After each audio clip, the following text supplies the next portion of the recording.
Sean here from CRCO and Shop 5280. I'm hanging out with my good buddy, Matt Zien. He's a local artist in town that makes some pretty incredible stuff. If you ever were to come to my house, you'd see his stuff all over my house. And everything from signs and custom woodwork and whatever else, right? Yep. And the reason why we're going to use this platform is I really want to tell the stories of the local artists around town. And Matt has a really unique story that I think could help probably a lot of our viewers as well, and really talk about why he does what he does. So Matt, I'll let you take it from there. Great. Thanks, Sean. So my name's Matt, as you know.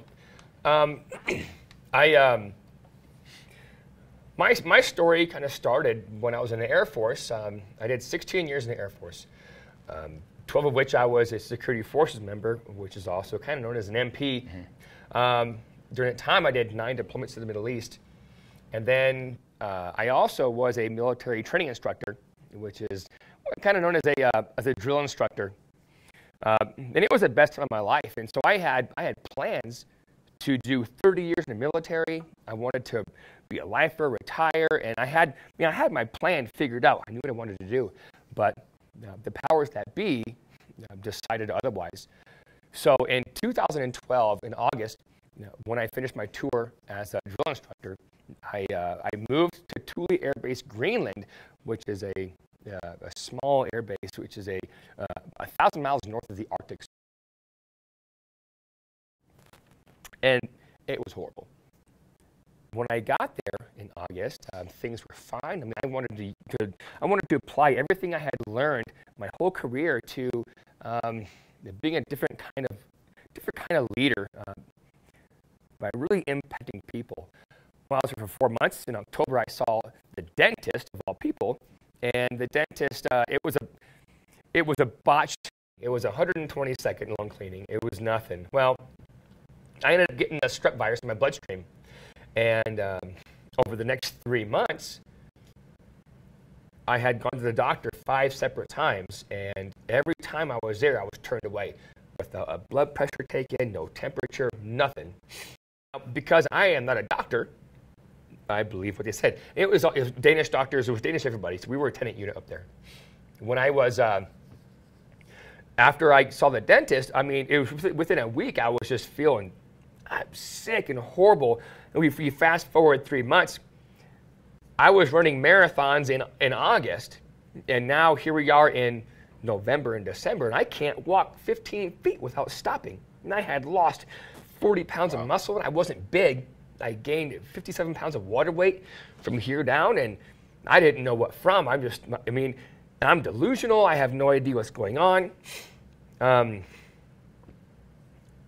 When I had leave planned to come to the States for January, and when I left, it was the point where I didn't hardly know who I was. I couldn't breathe. I couldn't talk. I couldn't take. It was unlike anything I'd ever experienced before. When I got to the States, I was in the emergency room within hours.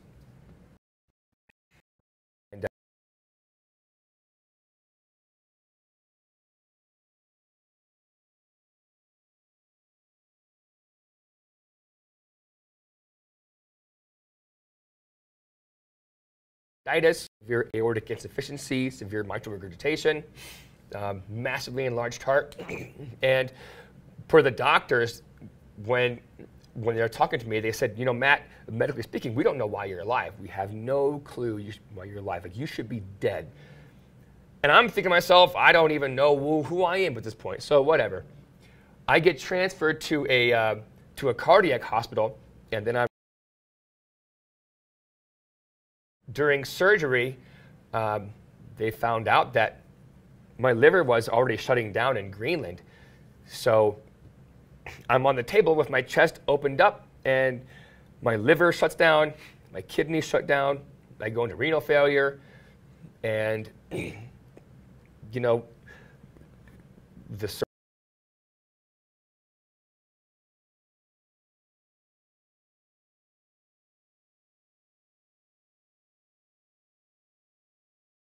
heart valves with 2 mechanical heart valves. So I have a mechanical aortic and a mechanical mitral valve. So they tick all the time. It's wicked. And so all I hear all the time in my head is a tick, tick, tick, tick. And it's pretty cool sometimes. But once they were replaced, my heart stopped 3 different times. Now I was resuscitated 3 times. And so having the thought and the fear of knowing that, like, there was a point in time in my life where I died 3 times, and how do you respond to that? And there was an anoxic brain injury. My life as I knew it completely changed, and I was no longer the person I was. I didn't feel the same. I couldn't act the same. I couldn't walk, talk the same. It was it was a horrible. So the things that I wanted to do with my life, they were no more. And now I was faced with this decision to restart my defining process all over again. And I wasn't ready for that. There were some really hard times when I didn't know how to react to certain things. And I couldn't process my feelings or emotions and did some pretty stupid things. In 2015, I had a grand mal seizure, and that kind of fried more parts of my brain. Well, it wasn't. I was later diagnosed with what's called pseudogenic psychogenic non-epileptic seizures, and so essentially that's when you withhold so much trauma and things that happen to you that your body, your brain has to reset. It has to. So it pressed that proverbial red button, and then zap, out I go. Well, that caused more damage to my brain. It wasn't permanent, but the only way it could be fixed was through therapy, which I didn't take seriously for a while. After I was able to start walking and talking again after the seizure, I knew that I needed to find a way for me to express my emotions in a way where I knew how to, because talking about it I couldn't do it. I knew what I wanted to say, but I couldn't say it. And so that's where I started coming up with art. And I've always been, an artist, kind of. But after my seizure, I just had this ability to do these hyper-realistic drawings and do woodworking, and it was new to me. And when I did it, I felt this sense of empowerment, of accomplishment, of purpose. And it had progressed from, doing stupid drawings to kind of where we're at now, where my life at this point is driven from self-expression. And I hurt a lot of people. People I loved, people I cared about, people who cared about me, because I didn't express my emotions. I let my PTSD take over my life for a while. So tell me about some of the inspirations behind, some of your paintings. I've seen a lot of your stuff, and this is just a really small sampling, and some of the meaning behind some of the paintings you do is just so in depth, and they have stories of their own, behind each thing that you do. But just some of the stuff we have on the table. Tell me a little bit about, where you got the ideas and what they mean to you and things like that. Okay, so I'm a horrible painter. I'm just terrible at it. But I started off with. I disagree. Well, thanks. I started off with it being in a bad place because when I was again starting, I wasn't happy with who I was. I wasn't happy with my life.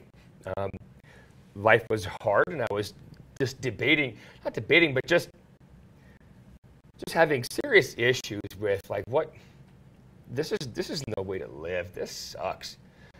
And so I couldn't find the words to really express how I felt. So I would find quotes that I liked, and I would intertwine those with my artwork. And so it started off with just these fluid style paintings, and there's some folks who do some awesome stuff, but this is what I did.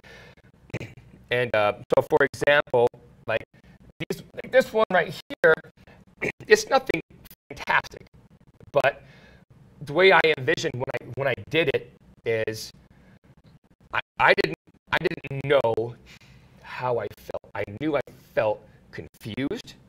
I knew I felt chaotic, and like there was a tornado of emotions going on in my head. And so I would take these paint colors and just do a fluid painting, and I would imagine this entity, this chaos, if it had shape, pouring onto the canvas. And so what I see on the canvas now, like this was inside of me. And I'm coping with my trauma. I'm coping with how I deal with things by visualizing and representing these things going onto the canvas. And that's when I started to go to putting quotes on things. Now, I made these fluid pieces for me, and if other people wanted them, great. But I did it for me, and I needed to.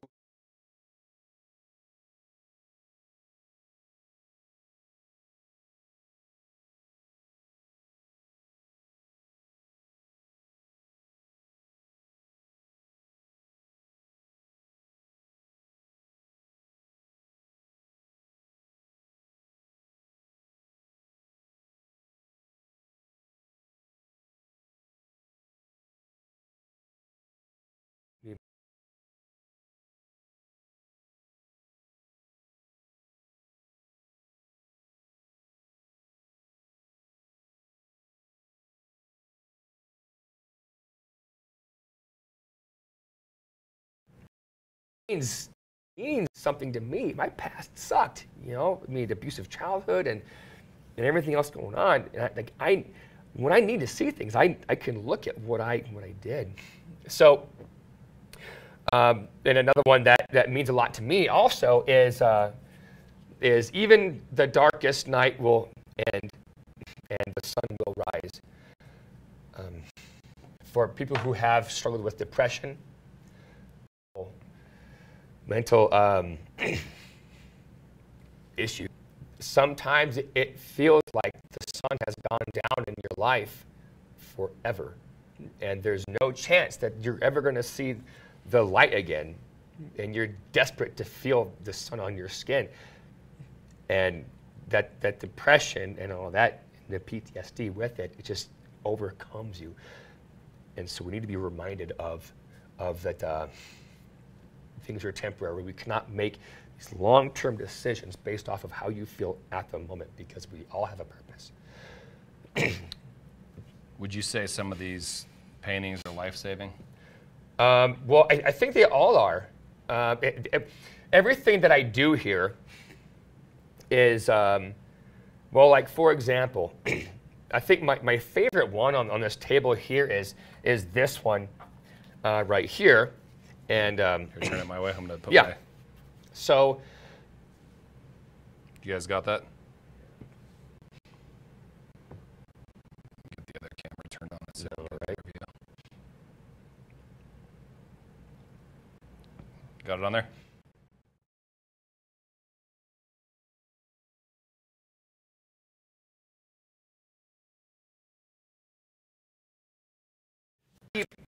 Respect for for all law enforcement, and it's just, I mean, 12 years as military police, but even outside of that, police officers and everybody else, and in law enforcement, in a law enforcement capacity, this is a huge place in my heart for them. So last year, Deputy Zach Parrish was murdered. For some reason, I took it really hard. We had gone to the same church, but we didn't. We said, hi in passing, but there was nothing substantial at all. But it was just after, I mean, a cop being killed and killed and killed and killed and killed, and it's just, and seeing reaction or the lack of reaction around people within the media and everybody else. I was mad. I was angry, and so I needed to get these things out. Now, the thin blue line, I love it, but I didn't feel it captured like no, it was a good, I feel fine kind of thing, but that's not how I saw it though. So I decided to make this, and with it, I wanted to capture the thin blue.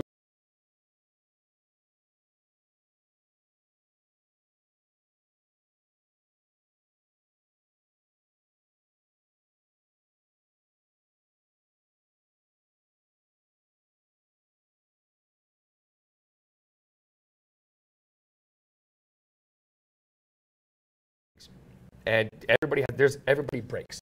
Everybody breaks. It doesn't matter who you are. And these cracks, they resemble all the crap that they take from people who don't like the cops or the support they don't receive. All of the things they got to do on an everyday basis for the families.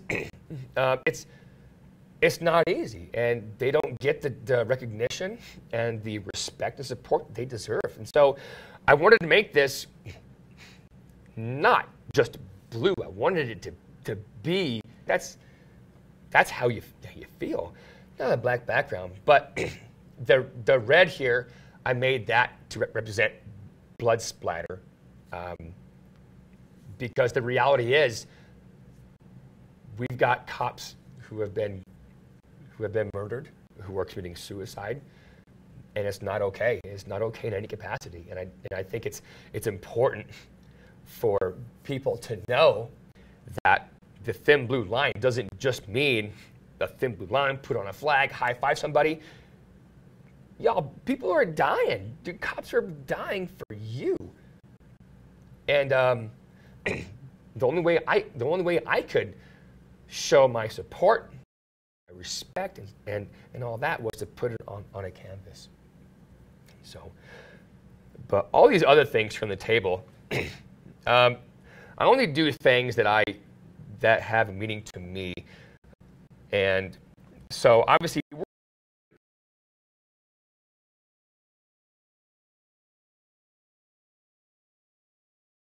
well, they kind of they represent what I wish I would have shown my family, what I want to show them now, if I could go back and do it again, I would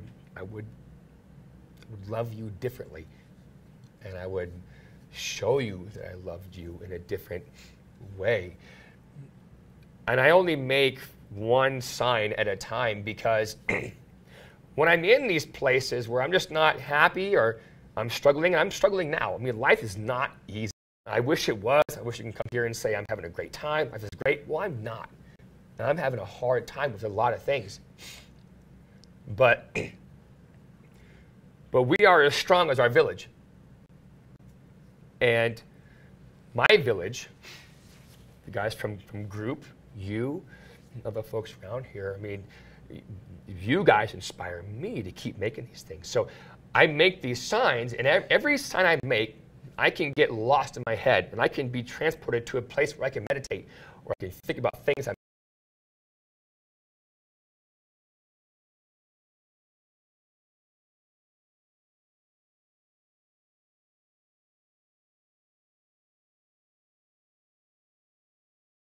Okay, they're a sign. However, with these signs here, I mean, there's a piece of me that is either a piece of me that I wish I would have done, or I am going to do now, whether it goes in my direction or favor or not. It doesn't matter. But there's a piece of me in every single thing that I do and that I create, and it has an emotion.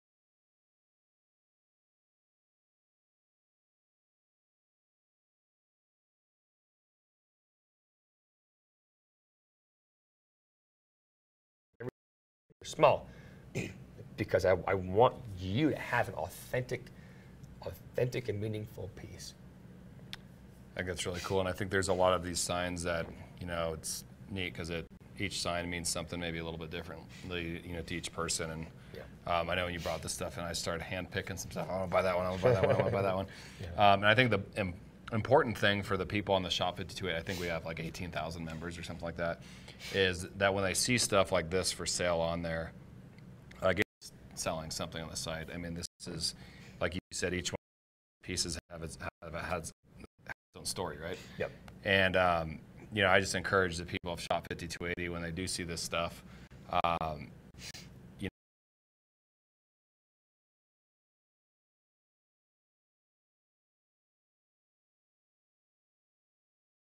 in our house hanging Yeah, up, yeah.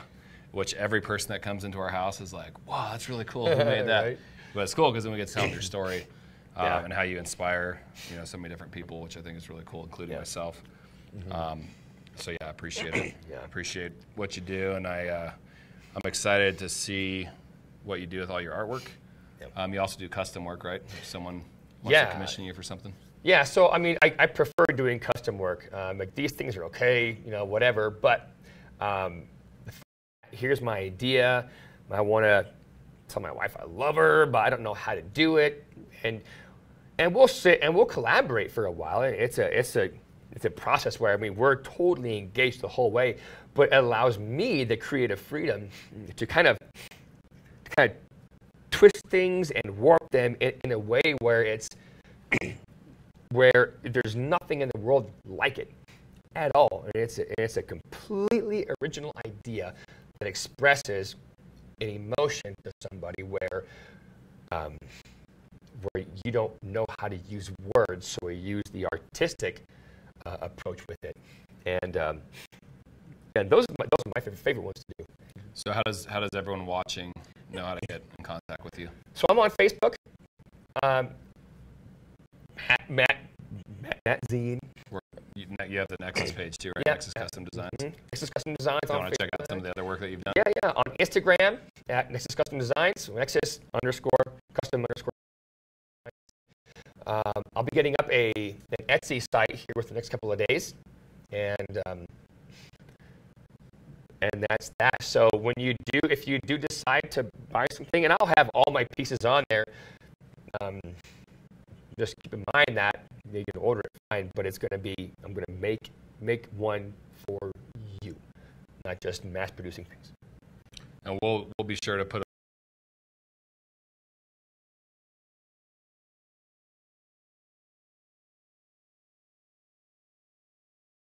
Thanks for your service and your Thank you for you. sacrifice. Appreciate it, buddy. Well, all right, so.